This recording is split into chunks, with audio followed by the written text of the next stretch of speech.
네, 우리 귀한 찬양으로 섬겨주신 우리 성가대와 또 우리 하나님께 다시 한번 영광의 박수 한번 올렸으면 좋겠습니다.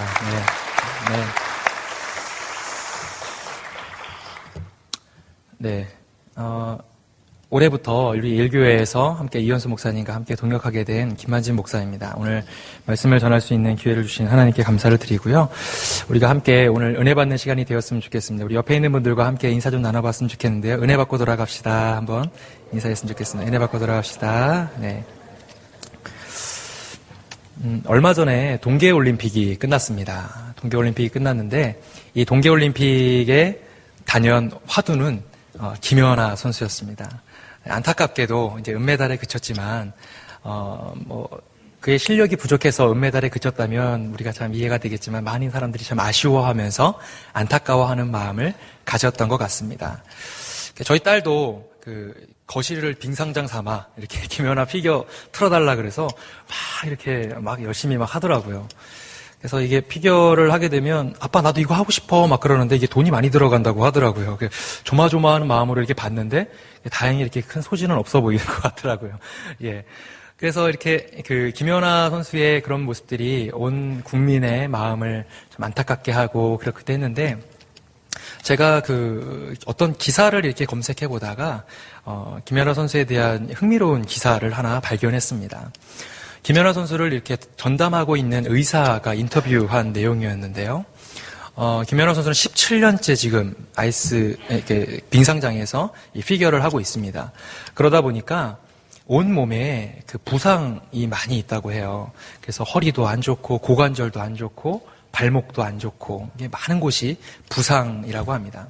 특별히 척추는 이 왼쪽으로 10도가 틀어져 있대요. 그래서 이 시계 반대 방향으로 17년 동안 계속해서 턴을 하다 보니까 10도 정도가 틀어져 있고 몸의 균형이 안 맞다 보니까 이 하이힐도 신을 수 없는, 그래서 은퇴 이후에 상당한 시간이 있어야 다시 이렇게 정상적인 몸을 가질 수 있다라는 그런 인터뷰 기사를 본 적이 있습니다. 무대 위 또 경기장에서의 화려한 모습 뒤에 이렇게 수많은 연습과 또 어려움들을 극복해낸 이야기들을 들을 때마다 우리의 마음을 참 잔잔하게 또 감동 있게 하는 것 같습니다. 운동선수뿐만이 아니라 모든 사람들이 마찬가지인 것 같습니다. 각자 자기에게 맡겨진 분야에서 최선을 다해서 일하시고 섬기시는 모습들, 요리사는 요리라는 분야에서, 또 회사원은 회사에서, 또 여러 가지 일들을 감당하시다가 저는 성도님들을 주일날 뵐 때마다 큰 감사함이 있습니다. 주중에는 삶의 현장에서 정말 힘든 생활 터전에서의 열심히 일을 하시다가 주말에는 오셔서 교회에 오셔서 하나님께 예배하고 또 귀하게 봉사하시고 섬기시는 모습을 볼 때마다 참 감동을 받고 감사한 마음을 갖게 됩니다. 그런데 이렇게 우리 인간들뿐만이 아니라 우리 사람들뿐만이 아니라 하나님께서도 하나님의 열심을 가지고 열심히 그분의 사역을 감당하시는 것들을 우리는 많이 보게 됩니다. 어떤 목사님께서는 하나님의 열심이라는 제목의 책을 쓰시기도 하셨습니다. 그 내용을 보게 되면 성경에 있는 많은 인물들의 모습들 속에서 하나님의 열심히 일하시는 모습들을 통해서 그 아름다운 역사들이 창조되었다라는 내용의 그런 책이었습니다. 하나님께서 계획하신 모든 사역들, 우리를 향한 그 계획들을 이루어내시기 위해서 때로는 사람들을 통해서, 때로는 교회 공동체에게 부탁하셔서 그분의 사역들을 성취하고 진행하고 계시다는 사실입니다. 그렇습니다. 오늘 말씀의 제목은 주님이 일하시는 방법입니다. 주님이 일하시는 방법. 하나님께서 그분의 사역들을 어떻게 감당해 나가시는지. 오늘 말씀은 우리가 마가복음 6장의 내용을 함께 여러분 봉독했습니다. 마가복음 6장의 말씀을 우리가 함께 읽었는데요. 사실은 7절부터 13절까지의 내용을 우리가 읽었지만 오늘 말씀을 이해하기 위해서는 1절부터 6절까지의 내용도 함께 더불어서 그 배경을 살펴보아야 할 것 같습니다. 우리 1절 말씀을 함께 보도록 하겠습니다. 1절 말씀 다 같이 읽겠습니다. 시작. 예수께서 거기를 떠나사 고향으로 가셨다라고 되어 있습니다. 네, 예수께서 거기를 떠났다라고 되어 있어요. 거기가 어딜까요? 예, 오늘 올해 우리 원천교회가 지향하는 가버나움이죠. 가버나움. 예, 가버나움을 떠났다라고 되어 있습니다. 가버나움이라고 하는 곳은 지금 마가복음 1장부터 5장까지 예수님께서 많은 사역들을 감당하셨던 곳입니다. 가버나움이라고 하는 지역은 그곳에서 예수님의 많은 사역들이 실제적으로 이루어지고 성취되어지고 많은 사람들이 예수님을 따랐던 역사와 현장이 기록되어 있는 곳이 바로 이 가버나움입니다. 그런데 예수님께서 5장까지 가버나움에서 사역을 하시다가 그곳을 떠나셨다는 거죠. 그리고 어디로 가셨다고요? 고향으로 가셨다는 겁니다. 고향. 여러분, 예수님의 고향이 어디입니까? 예. 태어나신 곳은 베들레헴이지만 어느 누구도 베들레헴 예수라고 이름하지는 않습니다. 뭐라고 얘기하죠? 나사렛 예수라고 합니다. 예수님께서 베들레헴에서 태어나셨지만 크고 자라고 성장하신 곳은 나사렛입니다. 그래서 나사렛 예수라고 하죠. 오늘 예수님께서 6장의 배경이 되는 이 지역은 바로 나사렛이라고 하는 동네입니다. 나사렛. 그런데 이 나사렛이라는 동네에 와서 예수님께서 가버나움에서 행하셨던 기적과 치유의 역사들, 가르치는 역사들, 복음을 전하는 그런 역사들을 동일하게 이 나사렛에서도 진행을 하고 있는데 나사렛 지역에 있는 사람들의 반응이 조금 이상합니다. 자, 2절 말씀을 한번 보도록 하겠습니다. 잘 보시면 두 번째 줄에 보시면 사람들이 듣고 놀랐다라고 되어 있어요. 많은 사람들이 듣고 놀랐어요. 2절 마지막에 보면 이런 권능이 어찌미냐라고 하면서 많은 사람들이 예수님의 하시는 사역들을 보면서 깜짝 놀랐어요. 여기까지는 가버나움에서의 사람들의 반응과 다를 바가 없습니다. 깜짝 놀랐어요. 그런데 예수님의 사역을 보고 깜짝 놀라고 난 이후의 반응이 조금 이상합니다. 3절 마지막에 보면 예수를 어떻게 했다고요? 배척했다라고 되어 있습니다. 예수를 배척했다. 예수님을 배척했다는 거죠. 가버나움에서는 어떤 일이 벌어졌을까요? 가버나움에서는 예수님의 치유 사역들을 보면서 예수님의 가르치고 복음을 전하는 사역들을 보면서 많은 사람들이 예수님의 제자로 헌신했습니다. 많은 사람들이 예수님을 따르는 역사들이 가버나움에서는 이루어졌는데 예수님의 고향인 나사렛에서는 예수님의 사역들을 바라보며 많은 사람들이 예수님을 배척했다라는 것입니다. 배척하는 그 사람들을 바라보며 예수님께서는 아쉬울 곳이 없는 예수님께서는 그냥 그 지역을 조용히 떠나실 수도 있음에도 불구하고 그분은 그렇게 하지 않으시고 그들을 포기하지 않으시고 지속적으로 그분의 일하시는 열정과 열심을 가지고 그분의 사역들을 지속하시더라는 것입니다. 어떻게 하셨을까요? 오늘 말씀 7절이 그것을 이야기하고 있습니다. 7절 말씀 보도록 하겠습니다. 오늘 말씀 7절에 보게 되면 둘씩 짝을 지어서 그렇게 전도하게끔 계속해서 하시는 것이 바로 주님이 일하시는 방법이라는 것입니다. 오늘 말씀을 통해서 우리 이제 배경을 보았는데요. 우리 7절부터 13절까지의 내용을 통해서 과연 주님이 일하시는 방법은 어떠한 것인지 우리가 함께 3가지 정도로 살펴보고자 합니다. 주님이 일하시는 방법은 과연 어떤 것들이 있을까요? 첫째, 주님은 동역을 통해 일하십니다. 우리 따라해 볼까요? 주님은 동역을 통해 일하십니다. 그렇습니다. 주님은 동역을 통해 일하십니다. 7절 말씀을 다 같이 한번 읽어보겠습니다. 7절 말씀을 시작. 12제자를 부르사 둘씩 보내시며 예수님께서 12제자를 부르셔서 12제자를 2명씩 짝을 지어서 나사렛 지역에 있는 사람들에게 복음을 전하기 위해서 보내셨다는 것입니다.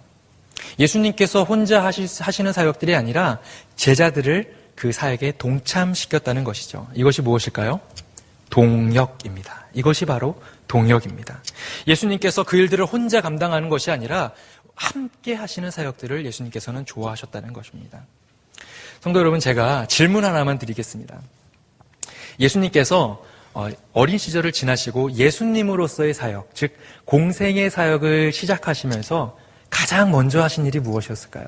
예수님이 사람도 고치시고 가르치시고 복음도 전파하시고 많은 일들을 하셨는데 가장 먼저 하신 일, 침례 요한에게 침례를 받으시고 회개하라 천국이 가까웠노라 하고 선언하시고 난 이후에 본격적인 예수님의 사역이 시작이 되는데 예수님께서 가장 먼저 하신 일이 무엇이었을까요? 제자 삼는 일이었습니다. 제자 삼는 일.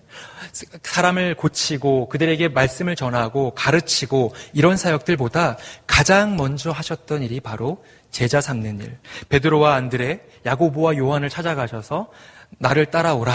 내가 너희로 사람 낚는 어부가 되게 하겠다라고 하시면서 그들을 콜링하시고 예수님의 사역에 부르셨다는 것입니다. 그럼 또 한 가지 질문을 드리겠습니다. 그렇다면 과연 예수님께서 그렇게 제자 삼는 사역을 가장 먼저 하실 정도로 그것에 대한 가치를 소중하게 여기시고 중요하게 여기셨는데, 그렇다면 제자들은 과연 예수님의 사역에 많은 도움이 되었나요?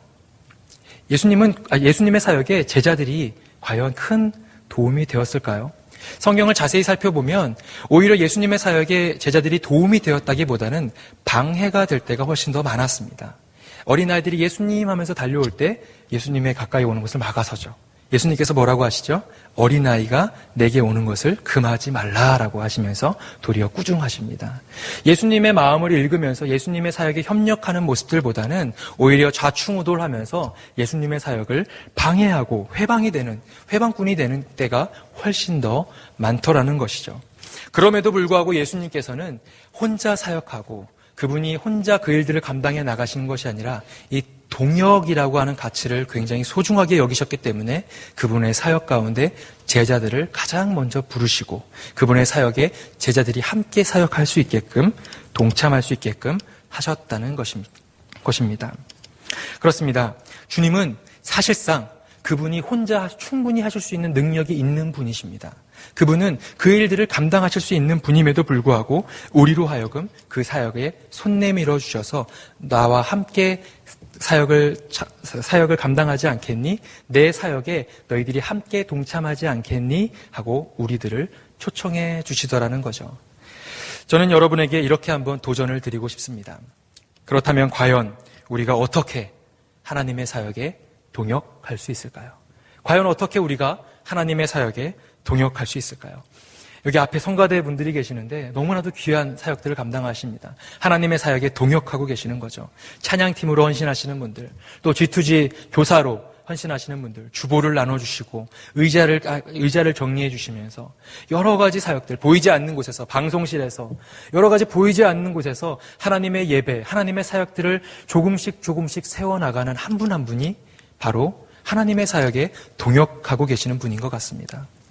우리 일교회는 지난주부터 반찬 봉사 사역을 감당하고 있습니다. 우리 주변에 정말로 어려운 이웃들, 섬김이 필요한 이웃들을 향해서 우리가 준비한 작은 반찬을 가지고 그들을 섬기고 돕고 베푸는 일들을 지난주부터 시작했습니다. 2주 전에 제가 그 가정들 가운데 두 가정에 전화를 해서 상황을 한번 여쭈어 보았습니다. 두 가정 모두 다 70대 노할머니가 이제 계시는 곳이고요. 한 가정은 할머니 혼자서 거동도 불편하셔서 문 그냥 열어놓고 살고 계시는 그런 할머니시더라고요. 아무런 도움을 받지 못하시면 아무것도 할 수 없는 그런 분이시고, 또 한 가정은 70대 할머니께서 어린 손자 손녀를 돌보고 계시더라고요. 아드님은 교도소에 수감 중이시고 그 혼자서 홀몸으로 그 손자 손녀를 돌보고 계신 분이었습니다. 우리가 그분들과 통화를 하면서 제가 느끼는 것이 우리 일교회 공동체가 얼마나 귀한 사역에 함께 동참하고 하나님의 이 긍휼의 사역들, 하나님께서 이 땅에 여전히 우리의 도움이 필요한 사람들을 향하여 너희들이 도와주지 않겠니라고 하는 그 하나님의 동역의 손길을 우리가 기꺼이 잡고 동참하시는 우리 일교회 공동체를 생각하니까 너무나도 큰 감사한 마음이 들게 되었습니다. 그렇습니다. 이것이 바로 동역입니다. 우리가 보기에는 작은 것이지만, 우리가 보기에는 보잘것없는 것 같지만, 우리가 보기에는 남들이 알아주는 것 같지 않지만 하나님께서 요청하시는 그 사역들, 콜링하시고 나와 함께 하지 않겠니라고 하는 그 말씀 앞에 네 하고 기꺼이 달려나와 하나님의 사역에 동역하는 그 은혜가 우리 일교회 공동체 안에 있기를 간절히 축복합니다. 두 번째로 하나님께서 일하시는 방법은 무엇일까요? 둘째, 주님은 내려놓음을 통해 일하십니다. 한번 따라해 보겠습니다. 주님은 내려놓음을 통해 일하십니다. 그렇습니다. 주님은 우리로 하여금 그분의 사역에 동참하게끔 하실 때 먼저 선행되는 게 내려놓게 하신다는 거죠. 주님은 우리로 하여금 내려놓게 하십니다. 저희 딸이 어렸을 때 한 3살 때쯤이었던 것 같아요. 이렇게 마트에 가서 뽀로로 인형을 사달라고 막 졸라대더라고요. 그래서 제가 그때 뭐 어린이날이었나 이렇게 그 시즌이었어요. 선물을 사줘도 되는 시즌이어서 큰 맘 먹고 이렇게 인형을 사줬습니다. 그런데 너무 좋아하면서 행복해하면서 그 인형을 안고 있었는데 이렇게 장을 다 보고 계산대 앞에 서서 계산을 해야 되지 않겠어요? 근데 이 인형을 잠깐 계산을 하려고 하는데 이 어린아이는 내 인형을 뺏어간다라고 이게 오해를 한 거죠. 그래서 막 울며불며 절대로 뺏기지 않으려고 막 사수를 하는 겁니다. 막 주여삼창하는 그 심정을 가지고 왜 내 것을 뺏어가냐고 막 울며불며 그것을 뺏기지 않으려고 하더라고요. 그래서 결국에 뒤에 사람들도 있고 해서 안아서 이렇게 바코드를 찍고 이렇게 넘어갔던 그런 적이 있었습니다. 그 모습들을 보면서 제가 참 많은 생각들을 했어요.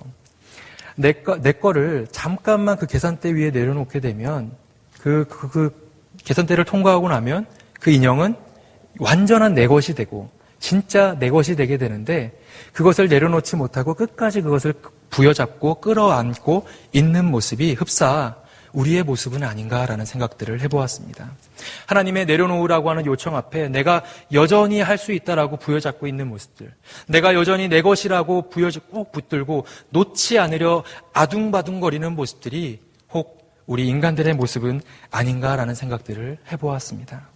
오늘 말씀에도 주님께서는 제자들에게 그런 내려놓음에 대해서 요구하고 요청하고 계시는 것입니다. 우리가 8절 말씀과 9절 말씀을 함께 읽겠습니다. 시작.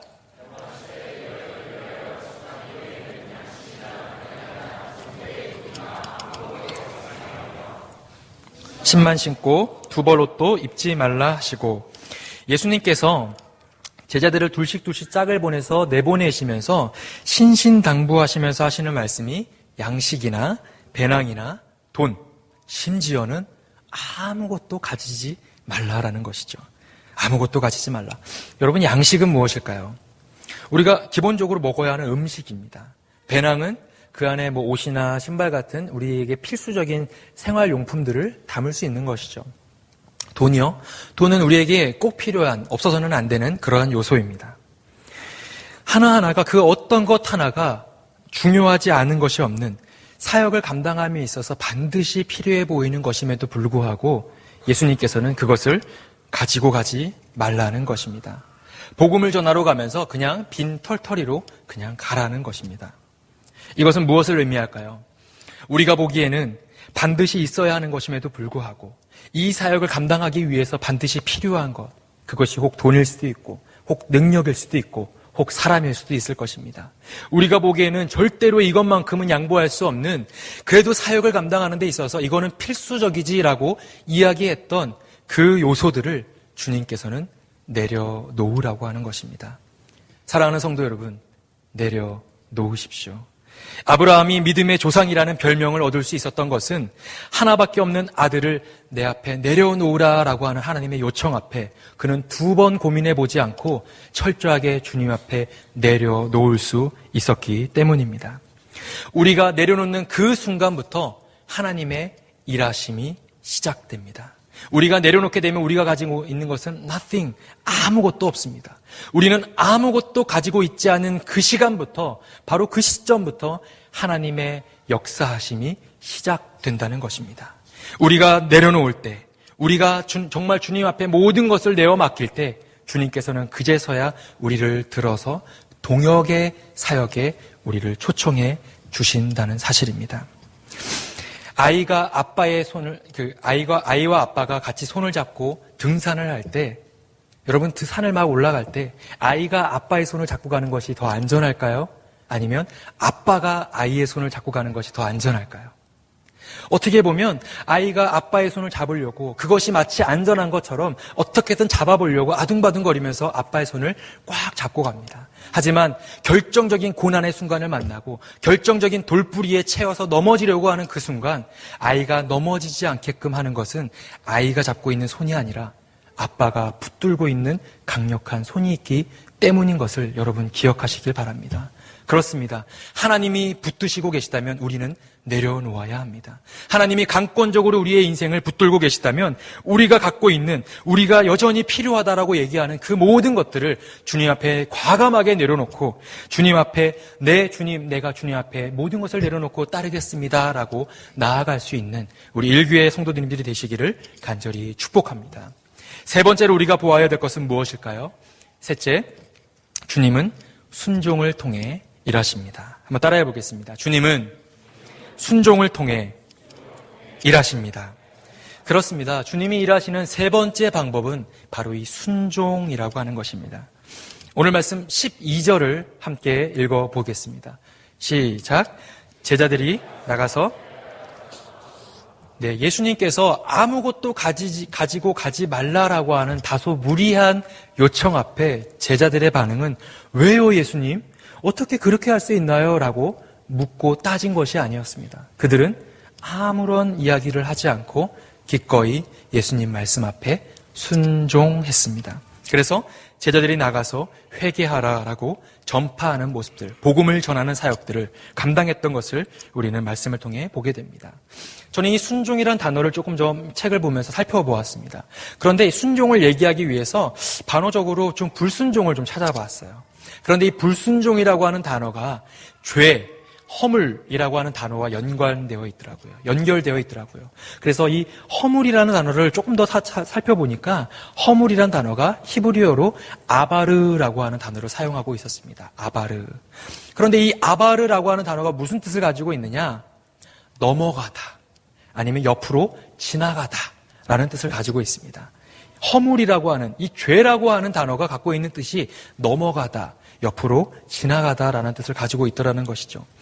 이건 무엇을 의미할까요? 하나님께서 말씀하신 그 말씀의 정도를 따라가는 것이 아니라 그 말씀을 비껴가는 것이죠. 그 말씀을 넘어가는 것입니다. 그 말씀의 정도를 뚜벅뚜벅 걸어가는 것이 아니라 말씀을 교묘하게 빠져서 옆으로 지나가는 것. 이것이 바로 죄, 허물, 불순종이라는 것입니다. 여러분, 순종은 무엇입니까? 말씀대로, 정도대로 따라가는 것. 그것이 바로 순종입니다. 그런데 오늘 말씀을 보게 되면 이 제자들이 예수님의 말씀에 순종함으로 인해서 얻게 되는 두 가지 열매가 있습니다. 순종의 열매 두 가지. 어떤 것이 있을까요? 13절 말씀을 한번 보도록 하겠습니다. 13절 말씀을 보게 되면 귀신을 쫓아내며 병자들을 고쳤다라고 기록되어 있습니다. 13절 말씀 성경을 보시게 되면 한번 성경 가지신 분들은 한 목소리로 함께 읽겠습니다. 시작. 많은 귀신을 쫓아내며 많은 병자에게 많은 사람들에게 많은 귀신을 쫓아내고 병자들을 고치는, 이거는 누가 했던 것이죠? 예수님께서 하셨던 거죠.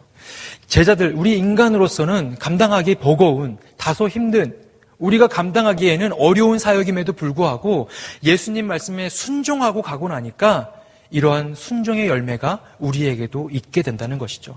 불가능한 것이 있습니까? 가능케 하는 열쇠가 무엇일까요? 바로 순종입니다. 순종하게 되면 불가능을 가능케 하는 역사가 우리 가운데 일어나더라는 것이죠. 순종을 통해서 발생하는 두 번째 열매는 무엇일까요? 14절을 보게 되면 이에 예수의 이름이 드러난지라 라고 기록되어 있습니다. 14절 말씀을 보게 되면 첫 번째로 기록되는 말씀이 이에 예수의 이름이 드러났다라고 되어 있습니다. 이게 뭘까요? 주님의 영광이 드러났다는 것입니다. 우리가 네 주님 그렇게 하겠습니다라고 헌신하며 나아갔을 때 우리의 모습과 우리의 이름과 우리의 능력이 드러나는 것이 아니라 우리를 통해서 역사하시는 하나님의 영광이 드러나더라는 것입니다. 반찬 봉사를 통해서 우리 원천 1교회 공동체의 모습이 드러나는 것이 아니라 내가 이렇게 했다라고 하는 내 이름 석자가 드러나는 것이 아니라 우리 공동체의 모습이 드러나는 것이 아니라 우리를 통해서 역사하시는 하나님의 영광이 우리를 통해서 우리 공동체를 통해서 우리의 사역을 통해서 드러나야 한다는 것입니다.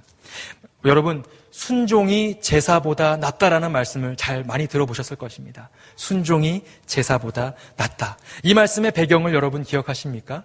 아말렉 군사들과 싸울 때 사울 왕이 하나님께서 아말렉 군사들과 싸울 때 아무것도 남겨두지 말고 모조리 진멸하라라고 하나님 말씀 앞에 그가 순종하지 않고 한 가지를 남겨둡니다.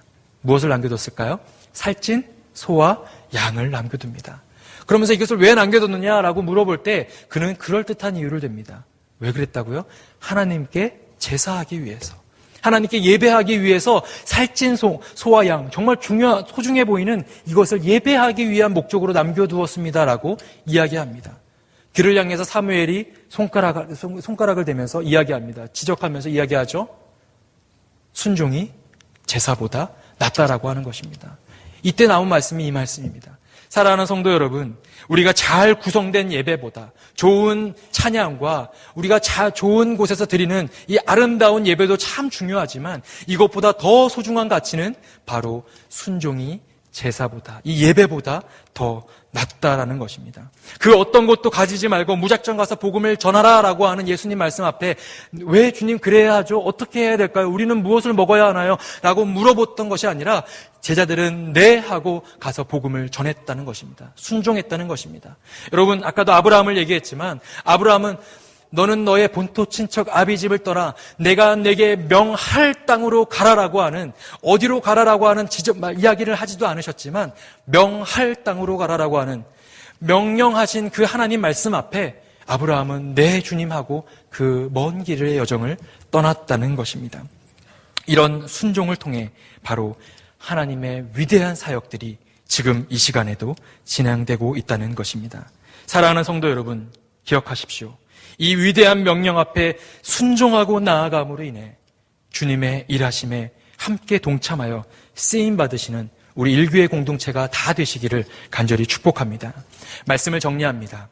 하나님께서 그분의 사역들을 펼쳐가심에 있어서 일하시는 방법들이 몇 가지가 있습니다. 첫째는 주님은 그분의 사역 현장에 우리를 손 내밀어 초청해 주십니다. 나와 함께 동역하지 않겠니? 동역의 은혜를 우리에게 주십니다. 둘째는 뭐였죠? 주님은 우리가 가진 것을 철저하게 내려놓아야 하는 내려놓음에 대한 요청을 하십니다. 세 번째는 순종에 대한 얘기를 하시죠. 그런데 이 세 가지는 사실상 연결되어 있습니다. 첫 번째, 우리가 동역을 하기 위해서, 예수님의 사역, 하나님의 사역에 동역하기 위해서 선행되어야 하는 것은 우리가 가진 것을 내려놓아야 합니다. 근데 이 내려놓기 위해서 선행되어야 되는 것이 무엇일까요? 말씀 앞에 순종해야 되는 것이죠. 동역과 내려놓음과 순종, 이 연결고리 속에 여러분께서 여러분의 인생을 살아가면서 순종함으로 인해, 내려놓음으로 인해 하나님의 사역 가운데 즐거움으로 함께 동역할 수 있는 우리 일교회 공동체 모든 성도님들이 되시기를 간절히 축복합니다. 같이 한번 기도하겠습니다.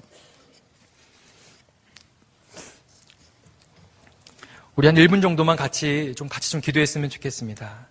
우리가 주신 말씀을 통해서 하나님 내게 어떻게 동역해야 하는지, 어떻게 순종해야 하는지, 어떻게 내려놓아야 하는지에 대한 도전의 말씀을 주셨는데 그 말씀을 내가 이렇게 살겠습니다. 다짐하며 결단하며 한 1분 정도만 함께 기도하도록 하겠습니다.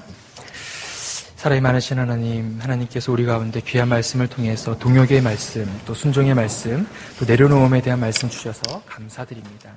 하나님께서 우리 가운데 귀한 말씀 주셨는데 우리가 결단하고 다짐하여 이제부터의 인생이 정말 하나님께서 기뻐하는 삶을 우리가 살아갈 수 있도록 주님 역사하여 주옵소서. 사랑이 많으신 하나님, 우리의 인생을 주님께 온전하게 내려놓기 위해 선행되어야 되는 순종이 우리 가운데 있기를 소망합니다. 우리가 순종이 제사보다 낫다라고 하는 말씀을 우리가 기억하여 하나님께서 우리에게 주시는 말씀 앞에 네 주님, 제가 그렇게 하겠습니다 라고 순종할 수 있는 우리 모든 공동체가 될 수 있도록 인도하여 주옵소서. 그리하여서 우리가 가진 것을 기꺼이 하나님께 내려놓아 그 내려놓음을 통해서 하나님께서 원하시는 사역, 하나님께서 기뻐하시는 그 사역 가운데 네 주님, 우리 공동체가 그렇게 헌신하겠습니다, 우리가 그렇게 사역을 감당하겠습니다 라고 기꺼이 달려나갈 수 있는 믿음의 공동체가 될 수 있도록 인도하여 주옵소서. 감사드리며 살아계신